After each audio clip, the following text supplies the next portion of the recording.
now we're outside EDSA. This is, the celebration is just right there, but there's a commotion here because some supporters of President Duterte, who call themselves basically by the name of Duterte Youth, have come here and say they're coming here to basically defend the president, whom they say are being attacked here at, right outside the celebration. Look at me. Look at me. Huh? Deny your conscience. Look at me. Hindi ka makatingin, ano? Huh? You can't even look. Do what? Look at me. Look at me. Now tell me. Tell me. Gusto mo ba si Duterte? No, of course. He's not responsible for 7,000 deaths? Still being investigated. Okay, great. Lie to yourself. Lie to yourself. You're an intelligent guy. But you know what? Hindi mo matanggap na talagang deluded ka. Are you a Filipino citizen, sir? Yes! Why are there issues that you're already living in this country? Because you're inventing it. Your trolls are inventing it. I have 2 citizenships. Filipino and senior.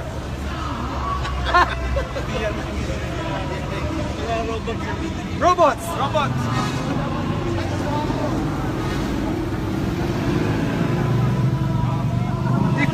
Before Duterte, were you against killing?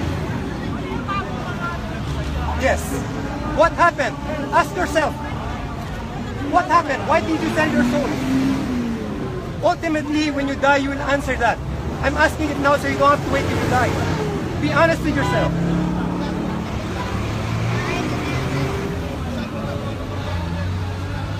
But what is truth? Invento ng troll? Naniniwala kayo? Dahil kakampi nyo? No. Truth is truth, whether it hurts you or it hurts me. Truth is truth. No amount of lying will change anything. Or you guys say, Australian citizenship. Hindi nyo ba alam mali kayo? And yet you insist and insist and insist hanggang maniwala kayo na totoo. What is wrong with that? What is wrong with your thinking? Did you believe people can just be killed before Duterte won? Of course not. So why do you believe now that they can do it?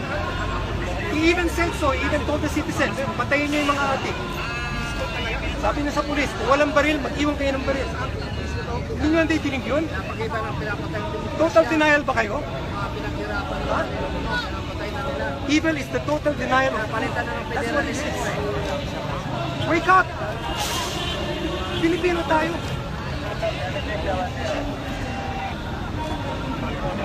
Pilipino tayo.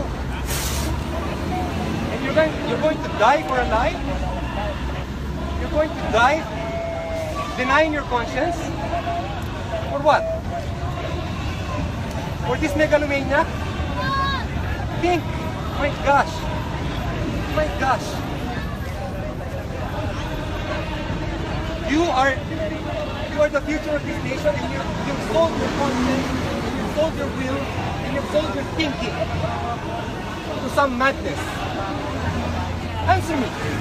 Debate with me now. What are you doing? Ikaw, batang-bata ka pa. Marami ka pang kailangan malaman ng hihit sa puso. Yan ang totoo. Ano ba kayo dito? Oh my gosh! Are you paid to do this? Are you? Are you paid to do this? What? You're not paid, sir. Okay. Argue with me. Starting to get a little bit tense here because of 7 years old, 17 years old pinatay. They did crimes. 9 years old, 11 years old, 70 of them were killed because there is no due process. What is the due process? A policeman just thinking na adik sila papatayin. But it's not their... Hindi na kayo! Hindi na kayo doon! Nagbobola what? dito eh. You know what? Don't fool yourself. The president said so we can kill other people. But what? Huh? Ano ba pinaglaban? Yes. What you heard? Yes. No. He told the citizens, Ano po? kill the Pinaka ba? people, kill the addicts in your neighborhood. He told the police, kung walang baril, mag-iwan kayo ng baril. I will protect you no matter what. Okay nga yun eh, kasi one of our barangay is very safe right now. You know? It's because Basta nga gamitin yung utak nyo. Alam natin lahat ang patayan dito.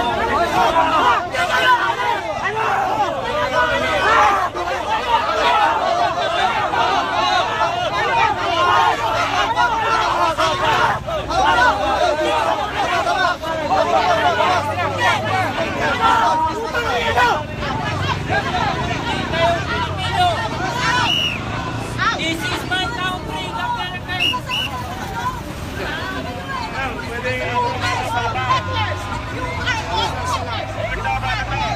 Boss, na-video nyo kami muna kami.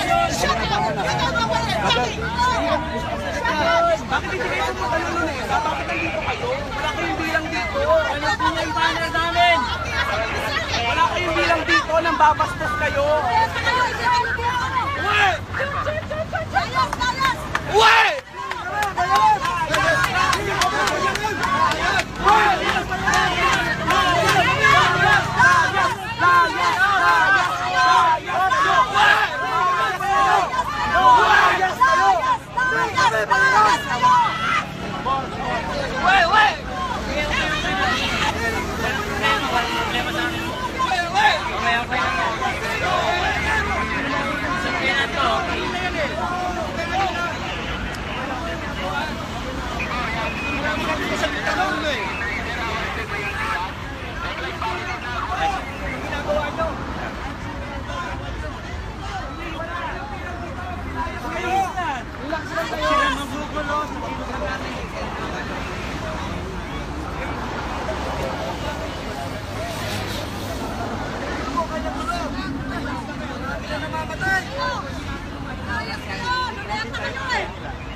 So what we've just witnessed basically is a clash between a few members of the group called Duterte Youth. They call themselves members of Duterte Youth, and several incensed members of those organizers of the rally of the People Power Anniversary. They said that they're being provoked by these few young men who came here, who said that they're here to defend. They said the president who is under attack. I'll give you more. I'll just let you guys see it. The police have just started to come in already. And, well, they've come in a bit late, basically, because they've been here for a few minutes.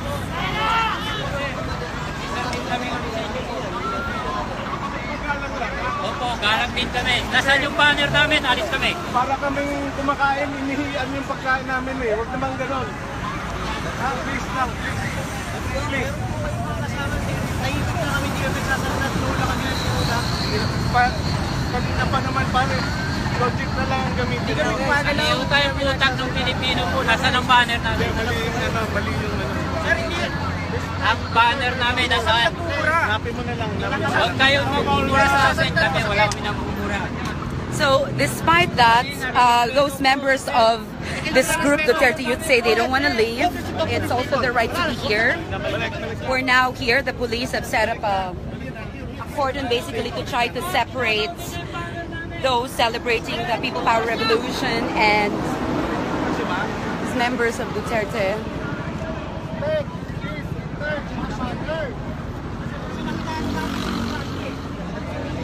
A celebration of a bloodless revolution has now been, I guess, taken by this incident. Natatakot kayo. There's one man asking for the information of this guy, and Natatakot kayo. Ayaw kayo nagkadala yung mga pangalan. asking for the number of the journalists, basically questioning what work he's doing here. Yung ginagawa niya, paninil ng karapatan yan eh. Kayo rin naman eh. Pinipigilan nyo kami mag-rally dito eh. Hindi namin kayo pinipigilan, wala kami sasabihin. So we're wondering what the police. I'll just show you again. I mean, things are quite fluid here. Extend.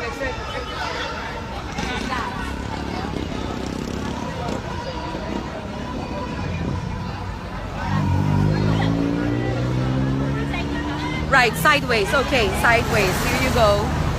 Here you go. All right. For those who just you know, tuned in, just started watching earlier, there was a commotion where members of the group called Duterte Youth just basically set up a little banner outside and started to raise their fists. They were confronted by those organizing the rally. Asking what they were doing here when they're supposed to be in Luneta. They said they're here to defend the president. And then things started to get, you know, quite heated between the two sides. And here they are being asked by the police to leave, but they're refusing to leave. Kunti lang kayo doon sa Luneta? Kunti lang kayo siguro, no?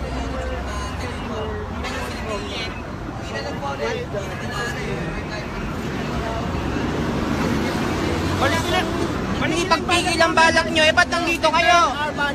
Bakit nandito kayo kung hindi pagpigil ang balak nyo? Pwede naman kayo mag-rally sa Luneta eh. Ba't nandito kayo? Let's learn our banner. Respeto ha. Respeto yung kuno namin dito. Okay sa Luneta.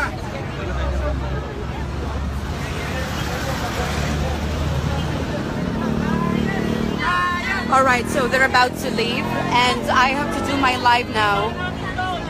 We'll give you more later, so give you a sense of how it's like here and there. That's the barricade the police set up. But the ones who were here first was basically members of the EDSA security forces, but they didn't really do anything. They just watched things unfold. So I'm gonna get back to you later on because I have a live in 5 minutes. Talk to you later.